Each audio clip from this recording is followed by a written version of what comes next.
अस्सलामु अलैकुम। जमहूरियत के साथ मैं हूं नासिर मुस्तफ़ा। नाज़रीन, एक ऐसी खबर जो कि पाकिस्तान के लिए इंतहाई खुश आइंद है, एक ऐसी खबर जिस पर पूरी दुनिया की नज़रें लगी हुई हैं। वो खबर ये है कि पाकिस्तान ने सऊदी अरब के साथ एक इंतहाई अहम बाहमी दिफाई मुआहदे पर दस्तखत कर दिए हैं। ये मुआहदा कहता है कि दोनों में से किसी भी मुल्क पर अगर हमला हुआ तो वो उसी मुल्क पर हमला तस्वुर होगा जो उसके साथ मौजूद है। दस्तखत ये कहते हैं कि दोनों मुल्क एक दूसरे के दिफा में पहल करेंगे और साथ शामिल रहेंगे। ये मुआहदा जो कि बाहमी स्ट्रेटेजिक दिफाई मुआहदा है, ये मुआहदा पाकिस्तान के लिए, मशरिक़ वस्ता के लिए कहाँ तक जा सकता है, इस मुआहदे के असरात कहाँ तक मुरतब हो सकते हैं और ये मुआहदा कितना मुफीद साबित हो सकता है। बात करने के लिए हमारे साथ इस वक्त हमने मदऊ किया है जनाब खुर्शीद अहमद कसूरी साहब को, और तारुफ के मोहताज नहीं है। खुर्शीद साहब, बहुत शुक्रिया, आपने वक्त निकाला। सर, मुआहदा आपके सामने मौजूद है और पूरी दुनिया ही इस मुआहदे को इंतहाई गौर से देख रही है, ख़ासतौर पर मशरिक़ वस्ता। सर, इस मुआहदे को आप किस तरह देखते हैं? आने वाले वक्तों के अंदर ये मुआहदा कितना बेनिफिशियल साबित होगा? देखिए, ये मुआहदा तारीख साज है, लेकिन लोग सिर्फ यही नहीं कहना चाहिए। जिन लोगों को ये बात का अंदाज़ा नहीं है कि ये एक तारीख साज तो है, लेकिन एक अपनी लंबी तारीख पीछे रखता है। और मैं उस तारीख की बात नहीं करता जो कि हमारा ताल्लुक़ है बहैसियत मुसलमान होने के, हमारी जो बहुत सी कदरें मुश्तरक हैं, मैं उसका ज़िक्र नहीं कर रहा। मैं पिछले 1960 की दहाई से जो एक हमारा तसलसल है, जो मैं उसका ज़िक्र करना चाहूँगा। हमने सऊदी अरब के तो हज़ारों ऑफिसर्स ट्रेन किए हैं इसमें, फिर हमने यूएई ने की और इस बहरैन की नेवी और एयरफोर्स को ट्रेन किया है। फिर पाकिस्तान के जो एक मुझे याद है, एक शायद ये 90 की दहाई में हमारा एक ब्रिगेड था तबूक पे, जहाँ इज़राइल, सऊदी अरब और जॉर्डन की सरहदें मिलती हैं, और कई साल वहाँ रहा। फिर हमने 1973 की जंग में, जब हाफिज़ अल असद साहब सदर थे शाम के, और मिस्र के सदर ने हमला किया, मिस्र ने और शाम ने मिल के हमला किया इसराइल पे, जिसमें इसराइल के छक्के छटके छुड़ा दिए और उसको अमेरिका से मदद मांगनी पड़ी एज़ यूजुअल। और अमेरिका ने इतनी मदद की कि वो जो मिस्र का को एडवांटेज था न्यूट्रलाइज कर दिया और कैंप डेविड एग्रीमेंट करवा दिया उन दोनों के। तो पाकिस्तान उसमें भी इन्वॉल्व था, तबूक में भी इन्वॉल्व था। फिर हमारी, जब मैं फॉरेन मिनिस्टर था, तो अल समसाम एक्सरसाइजेस का आगाज़ हुआ था, जो मिलिट्री 2004 की बात कर रहा हूँ, तो उस वक्त ये रेगुलर एक्सरसाइजेस थी। और फिर हमारा एक और नेवी की लेवल पे हमारा मुआहदा है नसीम अल बहर, और वो कई उसकी एक्सरसाइजेस हो चुकी हैं। फिर एयरफोर्स की कई जॉइंट एक्सरसाइजेस हुई हैं। तो अगर आप इस चीज़ को मद्देनज़र रखें तो मैं ये कहूँगा कि जो मुआहदा कल हुआ है, ये एक नेचुरल कॉन्सिक्वेंस है, कल्मिनेशन है इस हिस्ट्री की, जो आपके सामने मैंने बयान करने की कोशिश की है। और इसकी वजह है, बिल्कुल, वजह क्या है? वजह यह है कि एक तो जो रीसेंट इवेंट्स हैं, हिंदुस्तान पाकिस्तान की जंग, 4 दिनी जंग में मुझे समझ नहीं आता खाकम बदहन मोदी साहब ने पाकिस्तान के बड़े मोहसिन का किरदार अदा किया, सारा का सारा भांडा फोड़ दिया, जो हिंदुस्तान में 2 दहाइयों से एफर्ट करके अमेरिकन एडमिनिस्ट्रेशन की मदद से इम्प्रेशन दिया था। बहुत बड़ी फ़ौज, बहुत बड़ी एयरफोर्स, बहुत बड़ी navy, aircraft carrier, net security provider. हालांकि मेंट तो था फॉर साउथ चाइना सी, लेकिन आम लोगों पे ये इम्प्रेशन था, और हमारे गल्फ के कई भाई ये समझ रहे थे कि अब डोमिनेंट पावर हिंदुस्तान है। वो जो है, अब तो 4 दिन में बिल्कुल पोल खोल दिया। क्या खोला? कि हम दोनों की फौजें हम पल्ला है और हमारी एयरफोर्स सुपीरियर है। तो इसका मतलब ये हुआ कि उन्होंने कहा, भाई ये तो मुफ्त की जो इसने एक कहानी ऑडियो बनाई हुई थी वो तो वाज़ेह हो गई। नंबर 2, जो मोदी साहब ने ब्लंडर्स किए तो कमाल ही कर दिए। एक, उन्होंने ये जो पाकिस्तान पे हमला करने के अलावा 1900 फिर उन्होंने ये जो आर्टिकल 370 जिस दिन उन्होंने ख़त्म किया है, उस दिन उन्होंने चीन और पाकिस्तान को इतना करीब कर दिया जिसका वो अंदाज़ा नहीं लगा सकते थे। मैंने उस वक्त भी लिखा था, यानी कि वो सेल्फ गोल मैं कह रहा था, अपना ही गोल कर दिया खिलाफ। चीन और पाकिस्तान ऐसे मुत्तहिद हुए क्योंकि वो उन्होंने लद्दाख को भी यूनियन टेरिटरी बना दिया, चीन की किसी दुश्मनी मोल ले ली, और पाकिस्तान और कश्मीर को भी उन्होंने यूनियन टेरिटरी बना दिया। ये इतनी गलतियां करते जा रहे थे, और अपने झूठे मीडिया के हिसाब से मीडिया को इन्होंने बड़ा डिपेंड, इंडिया का बड़ा क्रेडिबल मीडिया हुआ करता था एक ज़माने में, मैंने उनसे डील किया है, बिल्कुल बड़े बड़े क्रेडिबल जर्नलिस्ट थे, उनको तबाही फेर दी है। इनके जो बड़े बड़े सेठ आए हैं सारे उन्होंने उनके चैनल्स टेक ओवर कर लिए, और वो अगर आप उन चैनल्स को सुने जो कि मैंने सुना जंग के दौरान, मैं तो हैरान हो गया। ये तो वो लग ही नहीं रहा था, ये तो अजीब व गरीब, को चीख रहा है, मुंह से झाग निकल रहा है, को गालियां दे रहा है। ये उन्होंने खुद बेड़ा गर्क अपना कर दिया। इसके ऊपर इकोनॉमिस्ट मैगजीन ने लिखा, Indian media wages war on its own audience. तो इतने हमारे माशाल्लाह मोहसिन साबित हुए मोदी साहब कि उन्होंने एक तो अपनी कलाई खोल दी, नेट सिक्योरिटी प्रोवाइडर वाली कहानी ख़त्म कर दी, फिर उन्होंने इसराइल की जो सपोर्ट किया, तो क्लियर हो गया कि ना तो अमेरिका की गारंटी काउंट की जा सकती है अगर इसराइल पार्टी है, और हिंदुस्तान का तो सवाल ही पैदा नहीं, क्योंकि इस हुकूमत का बुनियाद मुसलमान दुश्मनी पर है। और उन्होंने इसीलिए ईरान पे हमले हो या उनका हमला हो, जो उन्होंने ह्यूमन राइट्स वायलेशंस कर रहे हैं, जेनोसाइड कमिट कर रहे हैं गाज़ा में, उस पर हिंदुस्तान टोटली इसराइल के साथ खड़ा रहा। तो कौन सी पावर रहेगी इस इलाके में, सिवाय पाकिस्तान के है ही कोई नहीं। बिल्कुल। तो पाकिस्तान की तारीख भी है और रीसेंट इवेंट्स ने भी साबित किया। अब अल्लाह ताला हमें ये दे इतनी कैपेसिटी कि हम इसको कंसोलिडेट करें, जो हमें रीसेंट विक्ट्रीज हुई हैं, हम इसके जो स्ट्रक्चरल रिफॉर्म्स हैं करें, ताकि हर 6 साल हमें IMF के सामने हाथ ना फैलाना पड़े। फिर हमें इंटरनली अपने आप को यूनिफाई करना पड़ेगा पॉलिटी को। एक बहुत नादिर मौका मिला है पाकिस्तान को। नाज़रीन, खुर्शीद कसूरी साहब के साथ हमारी गुफ्तगू जारी है। यहाँ वक्त हुआ एक ब्रेक का।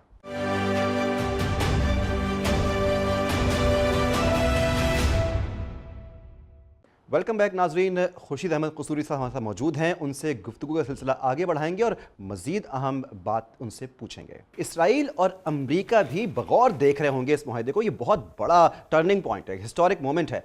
अमरीका और इसराइल के लिए ये माहदा कैसा रहेगा, उनकी नज़र में इस माहदे की क्या अहमियत होगी? जी, अमेरिका तो एक सुपर पावर है, उस पर तो टाइम लगेगा रजिस्टर होने में भी, लेकिन वो बिल्कुल समझते हैं, क्योंकि ये एक डिफेंसिव, अमेरिका के ख़िलाफ़ तो नहीं है माहदा, ये डिफेंसिव है। कहा है कि अगर हमला होगा तो हमला तो इसराइल ही करता है ना, तो अमेरिका तो नहीं हमला कर रहा सऊदी अरब पे या कतर पे या खुदा न खास्ता पाकिस्तान पे।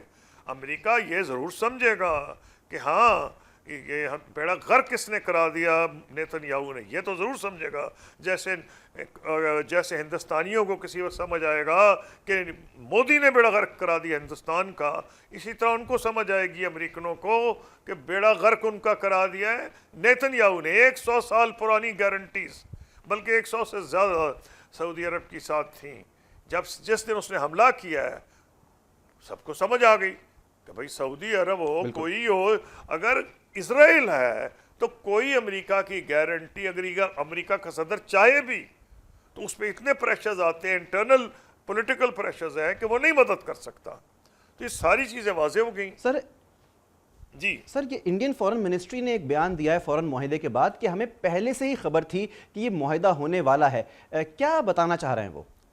जी, अगर उन हिंदुस्तानियों ने कहा है तो वो वही कहा है जो मैंने आपको लंबी तफसील बताई है 1960 से जी। और फिर वो ये भी देख रहे हैं कि जिस तरह जब इसराइल का हमला हुआ है तो किस तरह पाकिस्तान ने सपोर्ट किया। फिर वो ये भी देख रहे हैं कि सऊदी अरेबिया के कितने करीब पाकिस्तान हो गया, को 7-8 मरतबा हमारे प्राइम मिनिस्टर और आर्मी चीफ की उनसे मुलाकात हुई है। तो उनकी अपनी इंटेलिजेंस तो है ना इंडिया की, ये कह देना कि उन्हें पता नहीं था।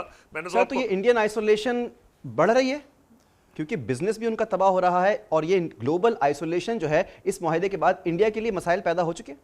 نہیں اس پہ میں اتنا نہیں جاؤں گا. انڈیا ایک بڑا ملک ہے, اس کی بڑی اکانومی ہے, اس کی بہت سے ملکوں کے ساتھ جو ٹریڈ ریلیشن شپ ہندوستان کی رہے گی, لیکن ہندوستان نے اپنا بیڑا غرق خود کیا ہے.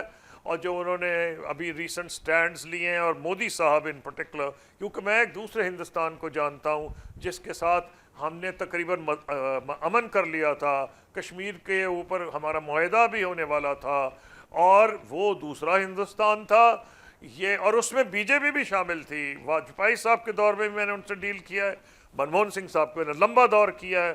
تو میں یہ سمجھتا ہوں کہ ہندوستان کو دیکھنا چاہیے, اور شاید وہاں اب یہ ریفلیکٹ ہوگی بات کہ ہم سے کون سی غلطی ہوئی ہیں. اپنے نیبرز کو دیکھیں, سب کو چھلانگے مار کے, نہ نیپال, نہ سری لنکا, نہ بنگلہ دیش, نہ پاکستان, چھلانگ مار کے چلے گئے ساؤتھ چائنا سی میں. او بھائی تم یہاں رہے ہو یا ساؤتھ چائنا سی میں رہ رہے ہو؟ تمہارا کیا کام ہے ساؤتھ چائنا سی میں؟ تو چین کی مخالفت میں وہ پہنچے ہوئے تھے. اس لیے میں یہ سمجھتا ہوں کہ بڑے ہسٹورک بلنڈرز کیا انہوں نے. پاکستان کو اوپننگ ہے, لیکن اس کا ہمیں فائدہ تب اٹھائیں گے اگر ہم نے انٹرنل ریفارم کیا اور میجر سٹرکچرل ریفارمز کیے. اس ساری صورتحال میں جو وہاں سے لوگوں کا انخلا ہو رہا ہے غزہ سے, خاص طور پہ اسرائیلی جارحیت وہاں بڑھ رہی ہے, روز کی بنیاد پہ سینکڑوں لوگ وہ مار رہا ہے, 65,000 سے زائد لوگ وہاں مارے جا چکے ہیں.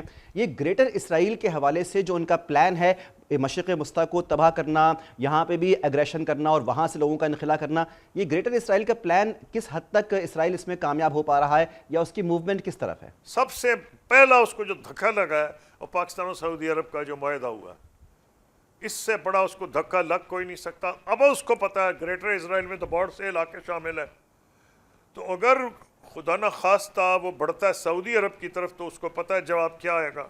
ہو سکتا ہے اس کے بعد گلف کے دیگر ممالک جو ہیں وہ بات کریں, اور شاید اسرائیل ہوش کے ناخن لے. سر تھینک یو, بہت شکریہ آپ کا. خوشی احمد قصوری صاحب ہمارے ساتھ یہاں پر موجود تھے, انہوں نے اپنی قیمتی رائے سے ہمیں آگاہ کیا. ناظرین, پاکستان نے ایک انتہائی اہم اور دیرپا معاہدے پر دستخط کیے ہیں. یہ اہم معاہدہ ہے پاکستان کی اہمیت کو اجاگر کرنے کے لیے دنیا بھر میں, اور یہ انتہائی اہمیت کا حامل اس وجہ سے بھی ہے کہ پاکستان وہ ملک ہے جس پر سعودی عرب نے, مشرق وسطیٰ کے ایک لیڈنگ ملک نے اعتماد کیا ہے, اور اس اعتماد کا ثبوت یہ باہمی اسٹریٹجک دفاعی معاہدہ ہے.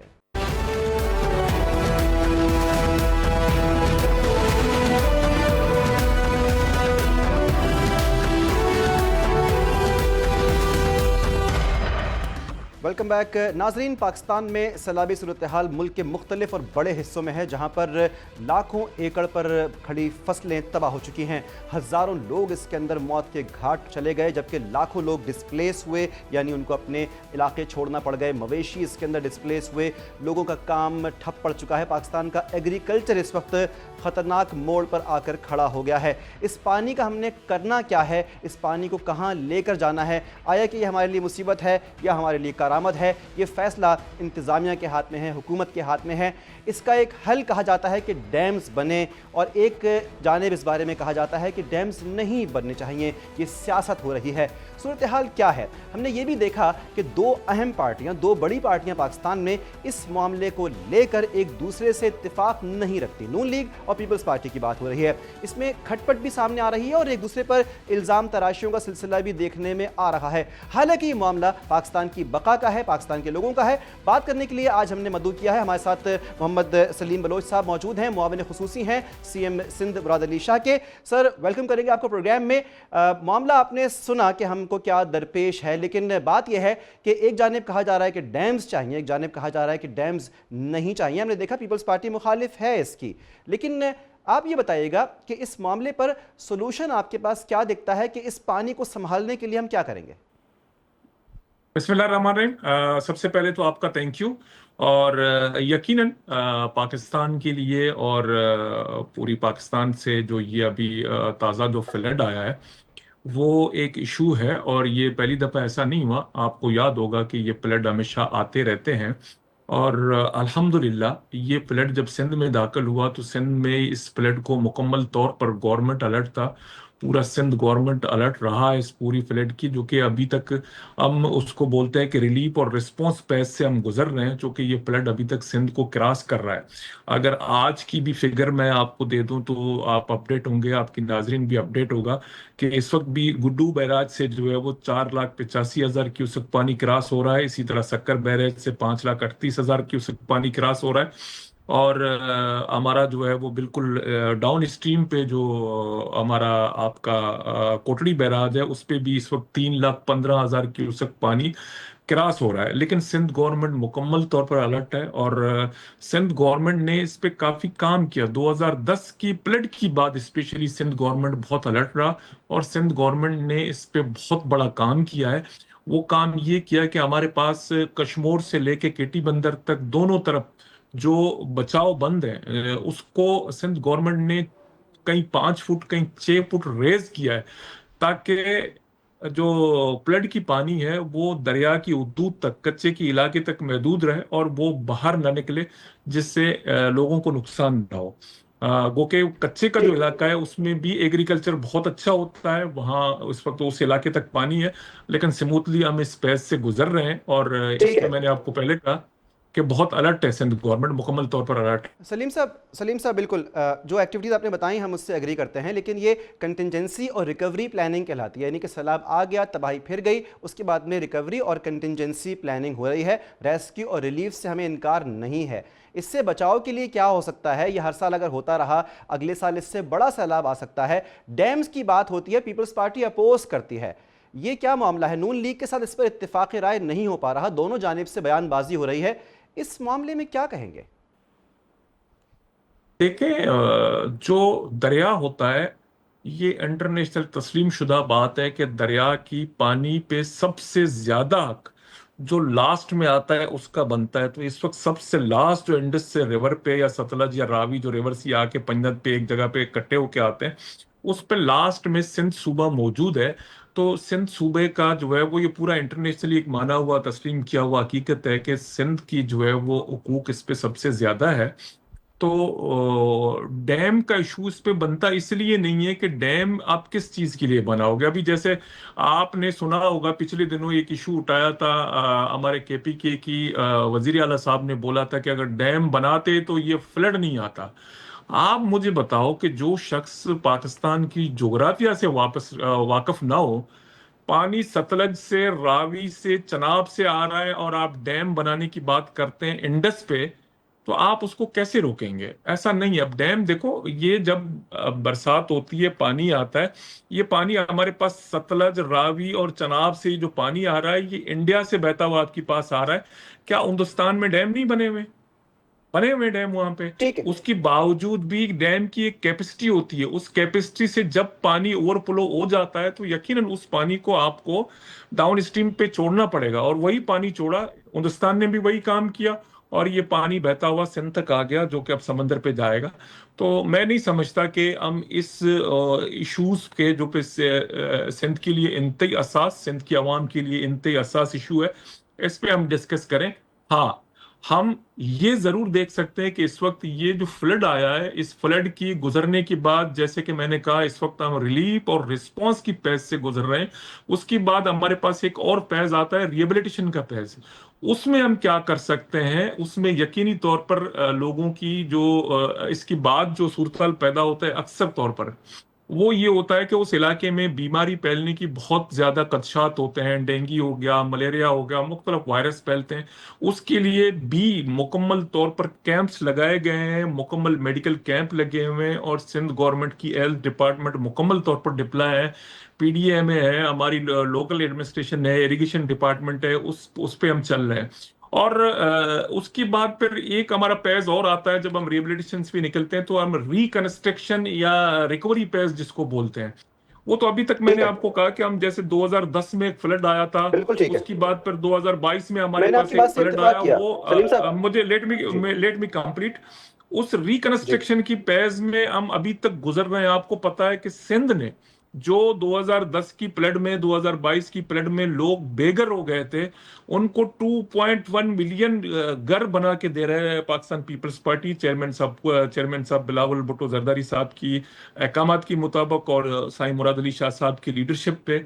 तो वो घर भी अंडर कंस्ट्रक्शन है। ये सारे वो काम है जो हम फ्लड आता है और फ्लड की बात करते हैं, और फ्लड कच्चे के एरिया से इस दफा देखो ये जो फ्लड आया, अब इस ये जो पानी आया ये कहीं भी आपको सिंध में कोई शगाब किसी बंद में नहीं पड़ा, और कहीं भी ये पानी बाहर नहीं निकला, ये उसी दरिया से बहता हुआ समंदर में जा रहा है।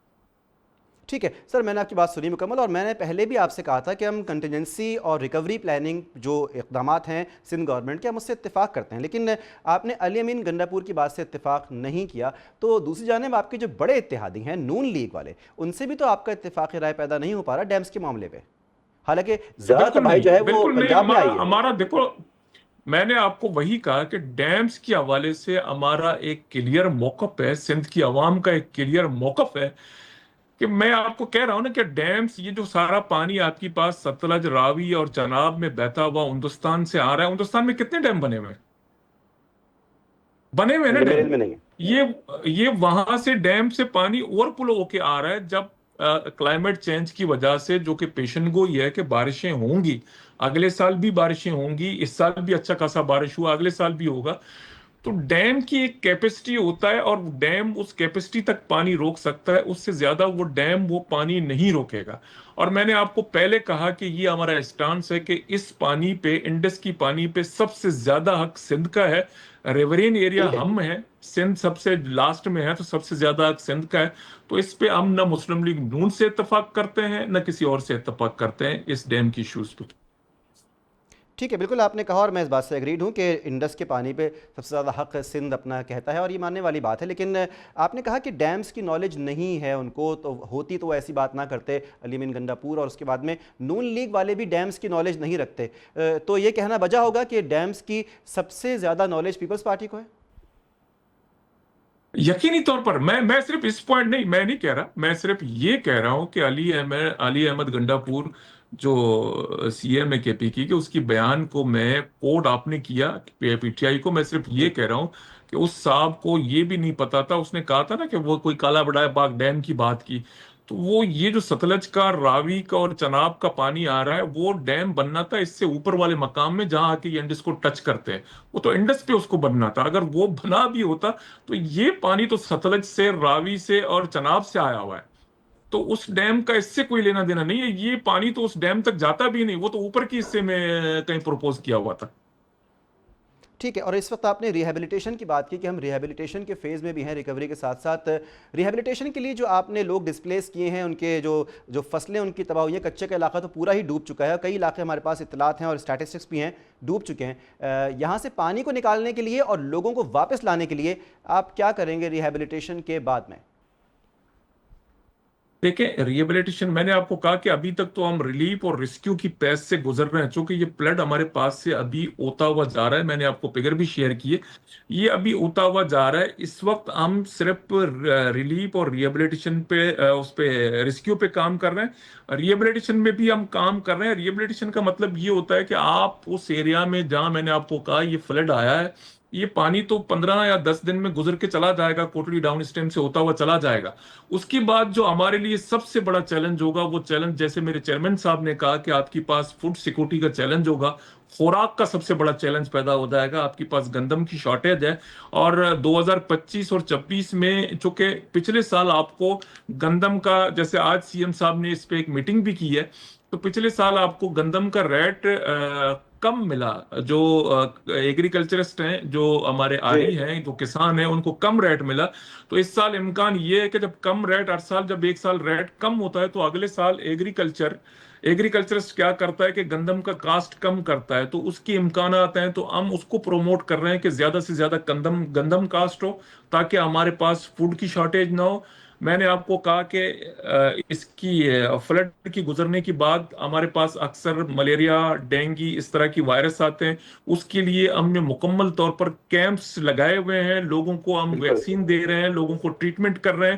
نہ صرف ہم یہ کر رہے ہیں لیکن ہم جانوروں کو بھی، جو چوپائی مال ہے لوگوں نے جو پالا ہوا ہے، ان چوپائی مالس کو ہمارے لائیو سٹاک ڈپارٹمنٹ مکمل طور پر الرٹ ہے. ان تمام جو چوپائی مال ہے، جس کو ہم اینیمل ڈومیسٹک جو ہمارے ہوتے ہیں جانور، ان تمام کو ہم ویکسین کر رہے ہیں تاکہ ان کو بھی، نہ صرف انسانوں کو بلکہ چونکہ وہ بھی ہمارا ایک سرمایہ ہے اور لوگوں کی معاش کا ذریعہ ہے، تو ان کے لیے بھی ہم ویکسین کر رہے ہیں. ریہیبلیٹیشن سینٹر قائم کیے ہوئے ہیں، کیمپ لگے ہوئے ہیں، اور اس معاملے میں مکمل طور پر جو ہے وہ سی ایم صاحب خود اس معاملے کو جو ہے وہ مانیٹر کر رہا ہے، اور اس معاملے کو چیئرمین صاحب خود دیکھ رہا ہے. پوری پاکستان پیپلز پارٹی کی کیبنٹ، پورا پاکستان پیپلز پارٹی کی کابینہ، ہمارے تمام ایم این ایز اور ایم پی ایز گراؤنڈ پہ موجود ہیں اور اس تمام چیز کو خود مانیٹر کر رہے ہیں. نہ صرف مانیٹر کر رہے ہیں لیکن ریلیف اور ریسکیو اور ریہیبلیٹیشن کی تمام ایکٹیویٹیز میں ہم شامل ہیں بھرپور طریقے سے. بالکل صحیح ہے. معاون خصوصی سی ایم سندھ اس وقت ہمارے ساتھ موجود تھے محمد سلیم بلوچ صاحب. آپ کا بہت شکریہ، آپ نے وقت دیا. ناظرین، پانی کا مسئلہ، سیلاب کا مسئلہ، لوگوں کی ڈسپلیسمنٹ، ان کے مقامات سے ان کی منتقلی، نقل مکانی، اس کے بعد واپس ان کو لا کے بسانا ایک بڑا مسئلہ ہے. ہم اس پر ہمیشہ ہر پروگرام کے اندر ہی خاص توجہ دیے ہوئے ہیں اور اس بارے میں اپڈیٹس بھی حاصل کر کے آپ تک پہنچا رہے ہیں. ناظرین، آج کے پروگرام کا وقت ختم ہوا. پیر کو پھر حاضر ہوں گے بین الاقوامی اور ملکی حالات پر ایک اہم گفتگو، اہم موضوع کے ساتھ. دیکھتے رہیے.